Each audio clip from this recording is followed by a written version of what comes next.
Taylor, and seems like this hour, Jackie, has to do with a bumping and banging when it comes to vehicles. And with that in mind, we welcome to the show attorney Kim Baer as we're talking a little bit about car accidents this morning. I thought today we'd talk about tips on how to handle a car accident because usually when you get in one, you weren't expecting to be involved in one, and you're typically a little bit in shock. Right. So if we kind of talk about things to make sure that you do at the scene of the accident, and then afterwards, you know, hopefully that will kind of bubble to the surface when you're in the accident and you'll know what to do. So the first tip I would have is pull out your phone and take pictures of the scene, your car, and the other car. The other tip that I have would be make sure you call the police. A lot of times the other driver will say, no, we don't need to call the police. Let's just exchange our information. And sometimes you're in a hurry and you don't want to wait for the police to come.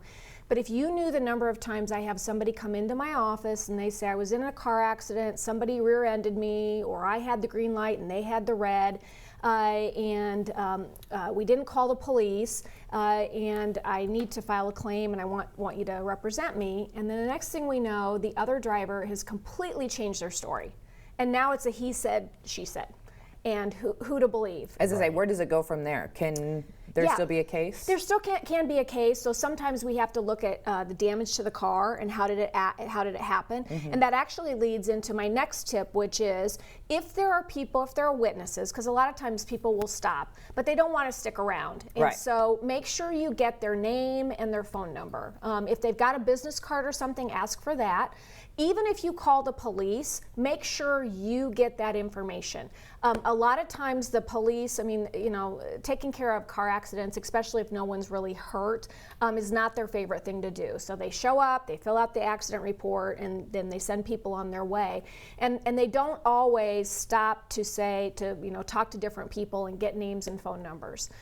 So if we get into a he said, she said about who caused the accident, it is so helpful to have a witness because that person doesn't have a dog in the fight, and they're typically, they're going to tell what they saw. So make sure you get that information as well. There you go. The other tip that I want to tell you is typically, let's say that it wasn't your fault. Let's say you and I were in a car accident and I rear-ended you. Typically, my insurance company is going to start calling you, almost immediately, because I'm going to call into my insurance company and say, hey, I was in an accident, and they're going to want the information to reach you, and they're going to start calling you, and the first thing they want to do is they want to record your statement, and they want to say, Lou, how are you feeling today? Tell us how the accident happened. And what we know is that most people, if you don't suffer any broken bones in a car accident, most people feel okay for the first day, maybe even 2 days. So now they've got you on a recording saying, I really feel pretty good.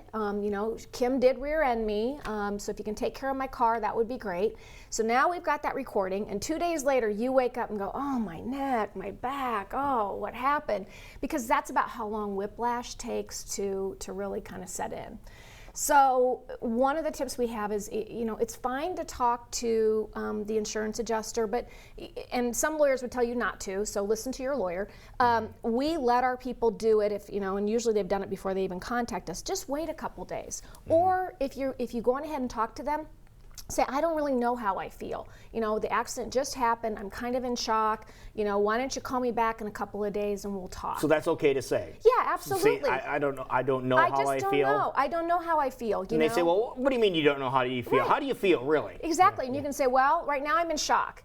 Let me have a couple of days and see how I'm feeling. Okay. And you can even tell them, look, I know whiplash takes a couple of days to kick in. So. Good to know. Yeah, the next tip that I have is, so if you are hurt, go to the doctor.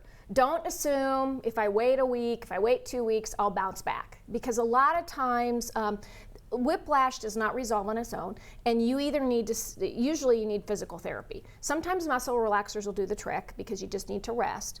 But the longer you wait, the harder it is to kind of recover, and the harder it is for the physical therapist.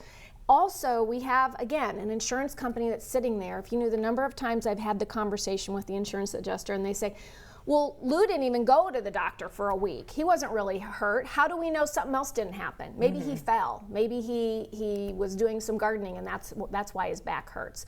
So, it's fine to wait a couple of days, see how you're feeling, but if you are in pain, go to the doctor. And a lot of times the doctor will say to you, hey, here's some muscle relaxers, or use a heating pad, and they'll give you some instructions, and they might say, wait a couple days, and if you're not better, come back. If you're referred to physical therapy, make sure you go. And I know it's a pain because you got to work around work, you got to work around, if you got kids and all of that.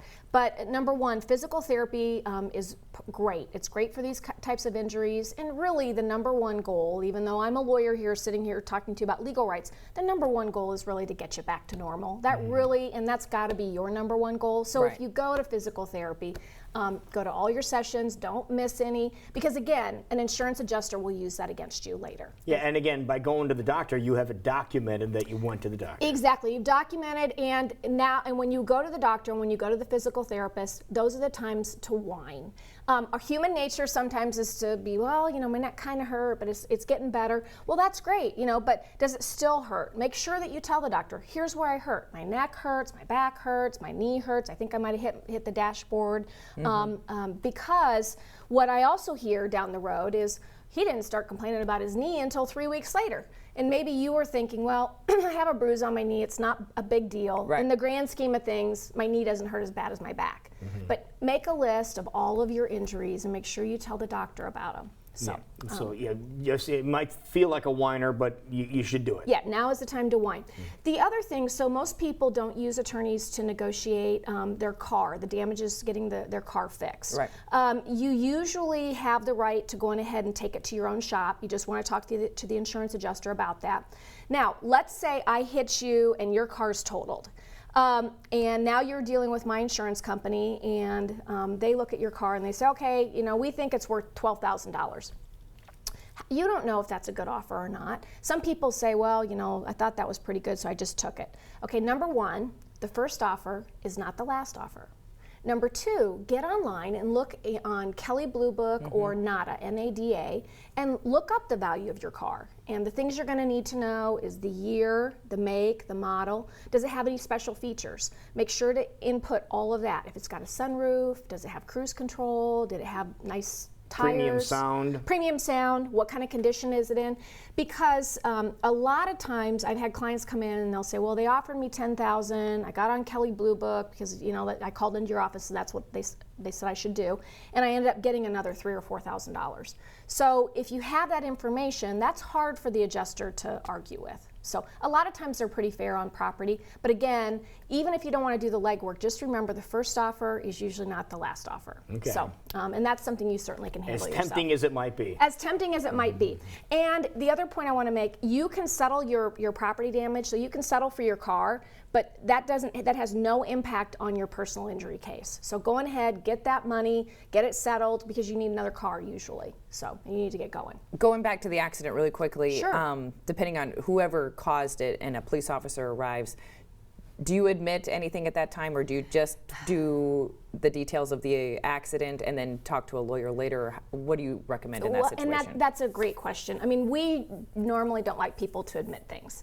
So just tell the officer how it happened. I was, the light turned green, I went, I thought I had a green light, next I was sitting at the red light, and next thing I know, I got hit. So just tell the officer, what you remember. And sometimes, don't lose your cool, because number one, you're upset. Some people are emotionally attached to their car, or now they're going to be late to something and they're upset.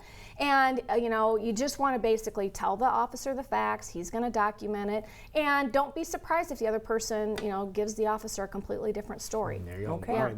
Yeah. So if you're in an accident, great advice. Might want to get some additional advice.